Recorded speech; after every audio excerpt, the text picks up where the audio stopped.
Good evening everyone. आज हम start करेंगे फुटिंग से रिलेटेड ऑब्जेक्टिव क्वेश्चन। तो अपना क्वेश्चन है, the isolated section for two way shear in an isolated spread footing is at A है the face of column, B है distance 1.5 D from column face, C है distance D from column face, D है distance d/2 from column face. तो जब भी depth of footing calculate करते हैं, depth of footing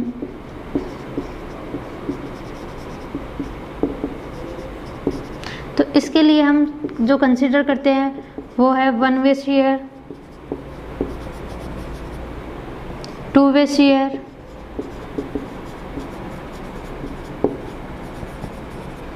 and bending moment. जब one way share में हम डिज़ाइन करते हैं, डेप्थ कैलकुलेट करते हैं, तो इस केस में जो क्रिटिकल सेक्शन कंसीडर करते हैं वो कॉलम फेस से d/2 पर करते हैं, यानी ये जो डिस्टेंस है वो d होती है। इसी तरीके से अगर टू वे शेयर की बात करें तो इसके लिए जो सेक्शन कंसीडर करते हैं वो करते हैं d/2 पर। और बेंडिंग मोमेंट में अगर डेप्थ कैलकुलेट करते हैं तो इसके लिए हम at column face critical section को कंसीडर करते हैं। तो यहाँ पे टू वे शेयर के लिए पूछा गया है, तो इसके लिए जो क्रिटिकल सेक्शन आएगा वो आएगा d/2 फ्रॉम कॉलम फेस। तो इस क्वेश्चन के लिए करेक्ट ऑप्शन है D. Next question is the weight of foundation is assumed as A है 5% ऑफ वॉल वेट, बी है 10% ऑफ वॉल वेट, सी है 12% ऑफ वॉल वेट, डी है 15% ऑफ वॉल वेट। तो जो वेट ऑफ फाउंडेशन हम consider करते हैं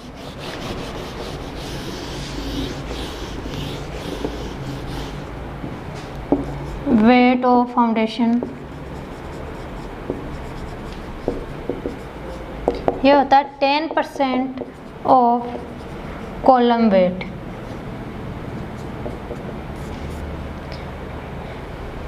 कॉलम वेट या फिर वॉल वेट। तो इस क्वेश्चन के लिए करेक्ट ऑप्शन है B.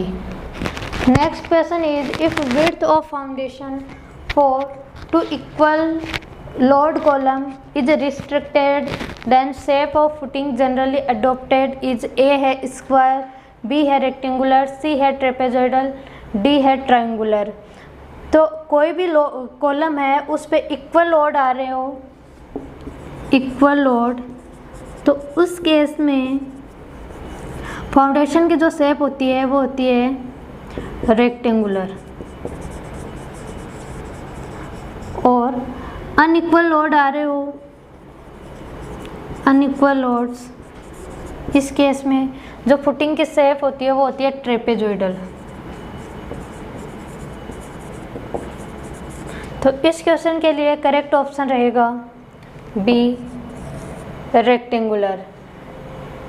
Next question is in a combined footing for two columns carrying unequal load the maximum hogging bending moment occurs at A है लेस लोडेड कॉलम, बी है मोर loaded column, C है a point of equidistant from either side of column, D है none of these.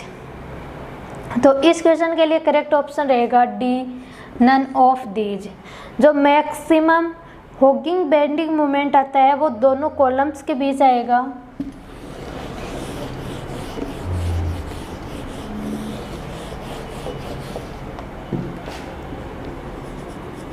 Maximum hogging bending moment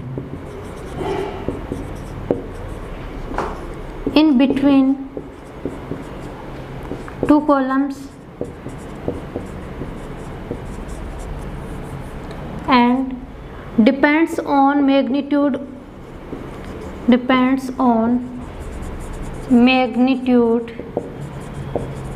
of load on column।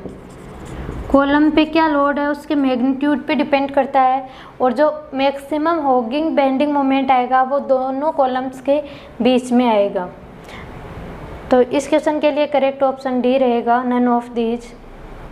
Next question is the thickness of RC footing on pile at its edge is kept. A है 15 centimetre, B है 20 centimetre, सी है 30 centimetre, D है 40 centimetre. तो जो minimum thickness आती है footing की, minimum thickness of footing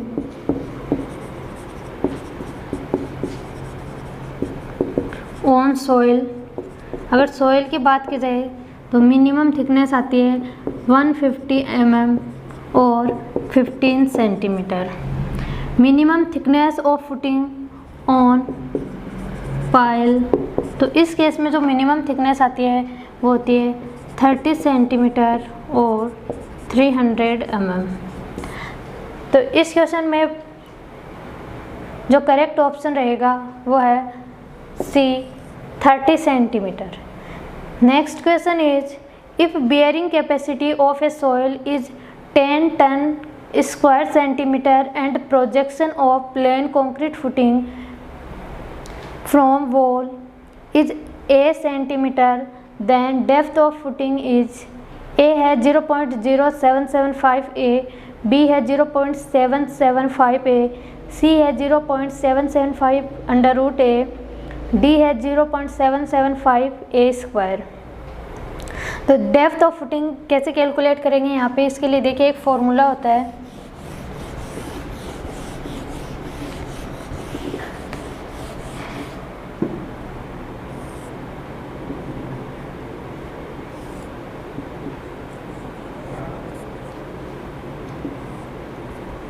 यहाँ पे ये कॉलम है जिस पे जो लोड आ रहा है P, इसकी डेप्थ है D, ये हमें कैलकुलेट करनी है। ये वैल्यू A है, प्रोजेक्शन जो आ रहा है वो A सेंटीमीटर है, और यहाँ जो एंगल आता है वो होता है अल्फ़ा, तो ये एंगल भी क्या आ जाएगा अल्फ़ा। तो यहाँ से देखिए जो tan अल्फ़ा आती है उसकी वैल्यू अकॉर्डिंग IS 456/2000 जो वैल्यू आती है वो होती है 0.9 अंडर रूट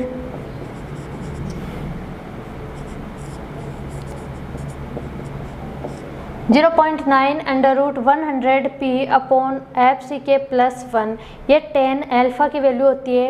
और यहाँ से देखिए अगर इस ट्राइंगल से हम कैलकुलेट करें तो tan alpha is equal to आ जाएगा D अपॉन A, यानी अगर D की बात करें, डेप्थ ऑफ फुटिंग की बात करें, तो ये आ गया A tan अल्फ़ा। तो यहाँ पे tan अल्फ़ा की वैल्यू पुट कर देंगे तो वैल्यू आ जाएगी D is equal to A 0.9 under root 100 P FCK plus 1। अब देखिए हमें क्वेश्चन में जो गिवन है P की वैल्यू गिवन है वो है 10 टन पर स्क्वायर सेंटीमीटर। प्लेन फुटिंग दिया हुआ है यानी FCK की वैल्यू क्या आ जाएगी 15 MPa। MPa का मतलब न्यूटन पर mm स्क्वायर, और जो A है A की वैल्यू A सेंटीमीटर गिवन है। तो इसमें देखिए पहले हम जो P है उसको चेंज करेंगे न्यूटन पर mm स्क्वायर में। P इज इक्वल टू, एक टन में 1000 kg होते हैं तो ये kg में आ गया। सेंटीमीटर स्क्वायर को mm स्क्वायर में चेंज करेंगे तो 100 आ गया, ये mm स्क्वायर आ गया। ठीक है, अब kg को हमें न्यूटन में चेंज करना है तो इस केस में हम क्या करेंगे 9.81 से मल्टीप्लाई कर देंगे तो ये यूनिट आ गई इसकी न्यूटन पर mm स्क्वायर। यहाँ से वैल्यू आ जाएगी 981 न्यूटन पर mm स्क्वायर। ये P की वैल्यू हम यहाँ पुट कर देंगे तो यहाँ से अपने पास जो वैल्यू आएगी d is equal to 0.9a under root 100 into 981 upon 15 plus 1। ठीक है, तो इसको जब हम सॉल्व करेंगे तो इसकी वैल्यू आएगी 0.7278 a और ये मीटर में आएगी। तो ऑप्शन के अकॉर्डिंग जो अप्रोक्सीमेटली आंसर हम कंसिडर कर सकते हैं वो है बी, और बी में जो डी की वैल्यू है वो है 0.775 a और ये सब मीटर में आएगा। ठीक है, तो इस क्वेश्चन के लिए B option is correct. Next question, in a combined footing if shear stress exceed 5 kg square centimetre then nominal stirrups provided are A है 6 लेग्ड, बी है 8 लेग्ड, सी है 10 लेग्ड, डी है 12 लेग्ड। तो अगर जो शियर स्ट्रेस है footing में, जो शियर स्ट्रेस आ रहा है इसकी वैल्यू अगर 5 kg स्क्वायर सेंटीमीटर से कम है तो यहाँ पे हम 8 लेग्ड शियर स्टिरप्स प्रोवाइड करवाते हैं। बट अगर ये वैल्यू 5 kg स्क्वायर सेंटीमीटर से एक्सीड कर रही है, 5 kg स्क्वायर सेंटीमीटर से एक्सीड कर रही है, तो उस केस में हम 12 लेग्ड शियर स्टिरप्स प्रोवाइड करवाते हैं। तो इस क्वेश्चन के लिए करेक्ट ऑप्शन रहेगा D. Next question, according to IS 456 what should be nominal cover to reinforcement for footing? A है 45 mm, बी है 30 mm, सी है 15 mm, डी है 50 mm। तो फुटिंग के लिए जो नॉमिनल कवर आता है उसकी वैल्यू होती है 50 mm और diameter which ever is diameter of bar, reinforcement bar which ever is more. तो इस क्वेश्चन के लिए करेक्ट ऑप्शन रहेगा डी।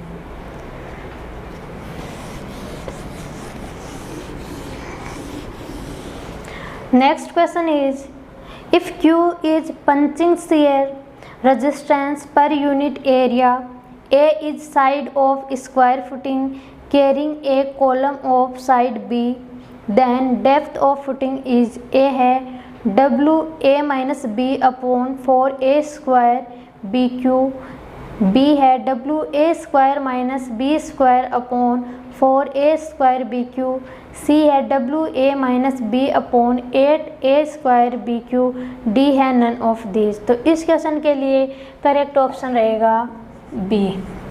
पंचिंग शियर स्ट्रेस का मतलब टू वे शियर की बात कर रहा है कि अगर Q है वो टू वे शियर है पर यूनिट एरिया, A है वो स्क्वायर जो फुटिंग है स्क्वायर फुटिंग उसकी साइड है, एंड B है वो कॉलम की साइड है।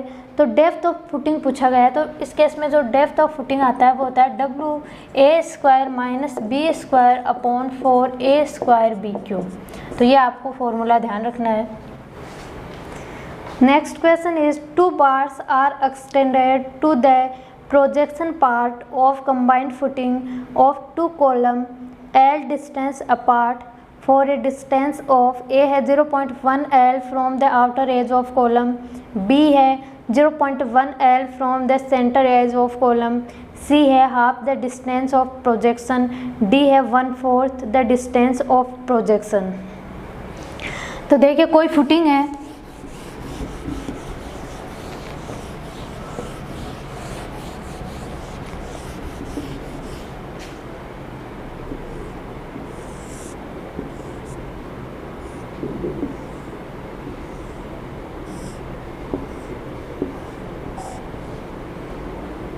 यहाँ पे ये कॉलम है 2,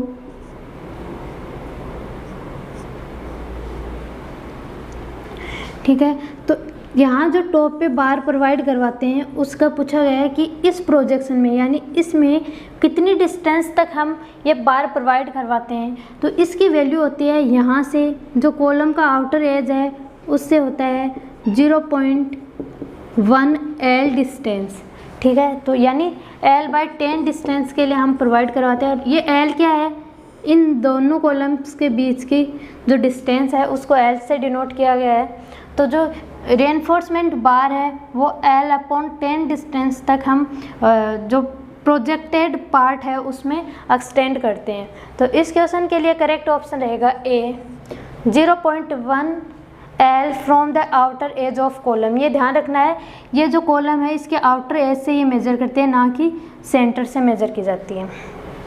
next question is a pile of length L carrying a UDL W per meter is suspended at 2 points, then maximum bending moment act at center of pile is A है WL²/8, B है WL²/24, C है WL²/47, D है WL²/90। तो इसमें देखिए 3 case होते हैं कि कोई पाइल जिसकी लेंथ L है और ओनली वन एंड सस्पेंडेड है, तो इस केस में जो मैक्सिमम बेंडिंग मोमेंट आता है वो होता है WL²/8। अगर 2 एंड्स आर सस्पेंडेड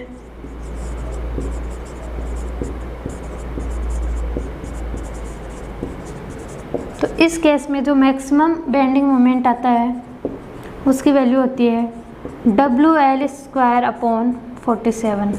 अगर 3 एंड्स आर सस्पेंडेड, 3 एंड्स, तो इस केस में जो मैक्सिमम बेंडिंग मोमेंट आता है वो होता है WL²/90।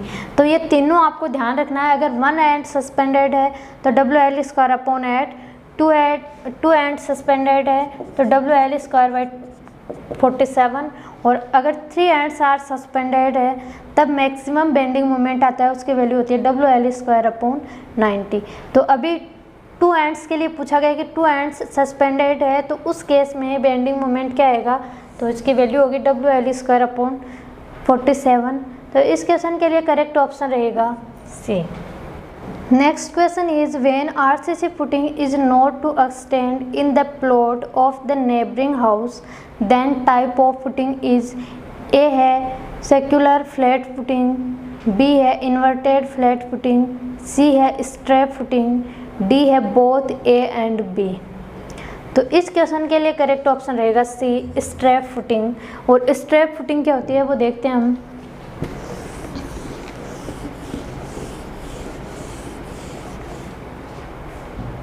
स्ट्रैप फुटिंग में क्या होता है, जैसे 2 कॉलम है,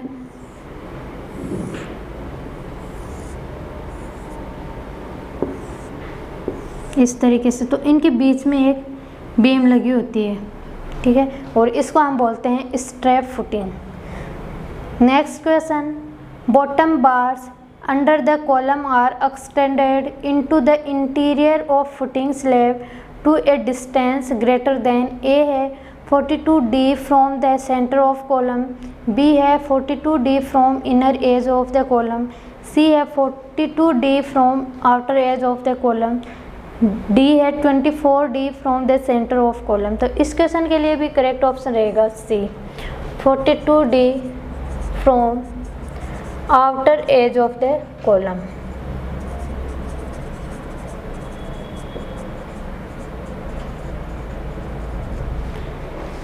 Next question is, for the economical design of combined footing to support 2 equal column loads, the projection of beam in lower ties are kept such that the bending moment under column is equal to।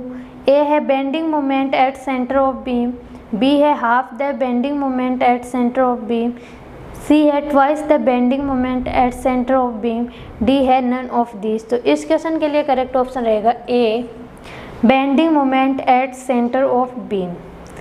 Next question is, for a number of columns constructed in a row the type of foundation is. A है footing, B है raft, C है strap, D है strip. तो अगर बहुत सारे column एक ही रो में कंस्ट्रक्ट किए हो तो उस केस में जो फाउंडेशन का टाइप होता है उसको हम बोलते हैं स्ट्रिप फुटिंग। और स्ट्रिप फुटिंग कौन सी होती है? जिसकी लेंथ है उसकी विड्थ से बहुत ज़्यादा हो, तो उसको हम बोलते हैं स्ट्रिप फुटिंग। तो इस क्वेश्चन के लिए D option is correct. Next question is critical section for calculating bending moment for a spread concrete footing of effective depth D is given by the plane at A है D/2 from column face, B है D from column face, C है at column face, D है 2D from column face।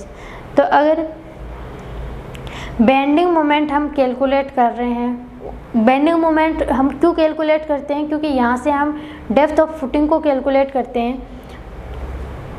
तो जब bending moment calculate कर रहे हो तो इस केस में जो क्रिटिकल सेक्शन आता है वो होता है एट कॉलम फेस।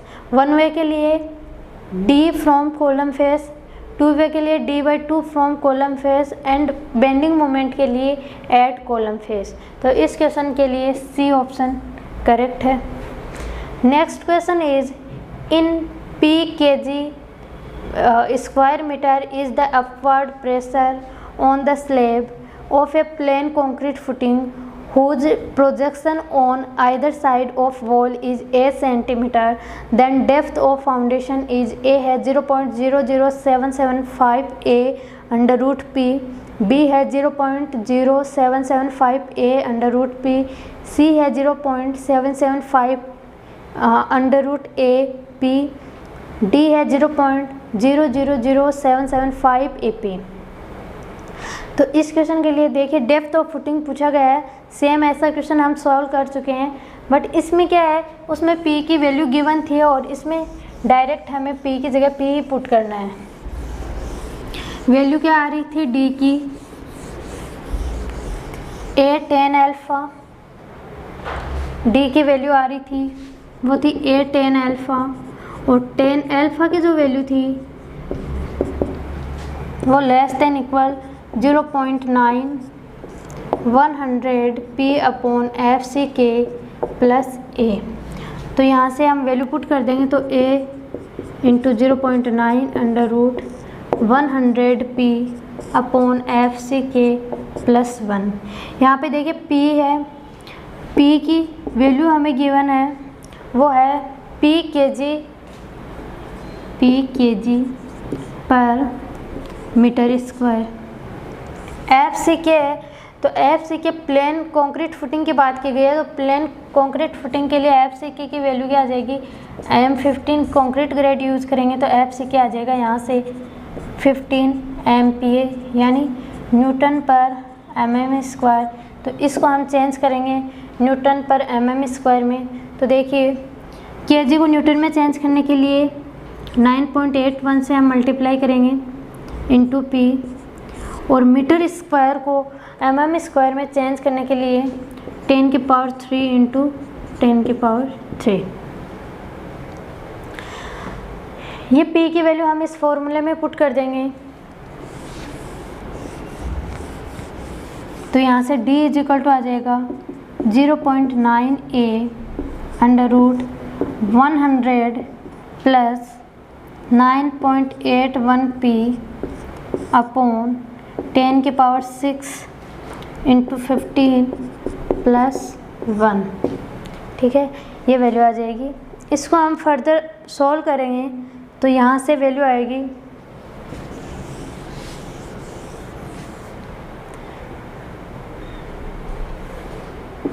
D की वैल्यू आएगी 0.00728 A अंडर रूट P, और ये वैल्यू आएगी सेंटीमीटर में। तो ये आपको ध्यान रखना है डेप्थ ऑफ फुटिंग के लिए। जो ऑप्शंस गिवन है उसके अकॉर्डिंग जो अप्रोक्सीमेटली जो आंसर आएगा वो अपना रहेगा A option 0.00775 A under root P। A option is correct. तो यहाँ पे हमने RCC से रिलेटेड ऑब्जेक्टिव क्वेश्चंस कंप्लीट किए हैं। जो रिमेनिंग क्वेश्चन है जैसे किसी भी टॉपिक से रह गए हो तो वो हमारा जो टेलीग्राम चैनल है NS एजुकेशन हब,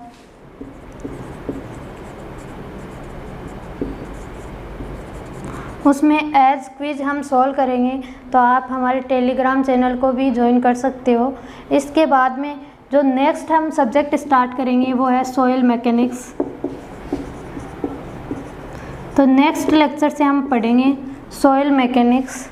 अगर वीडियो पसंद आए तो लाइक शेयर एंड सब्सक्राइब ज़रूर करें। Thank you.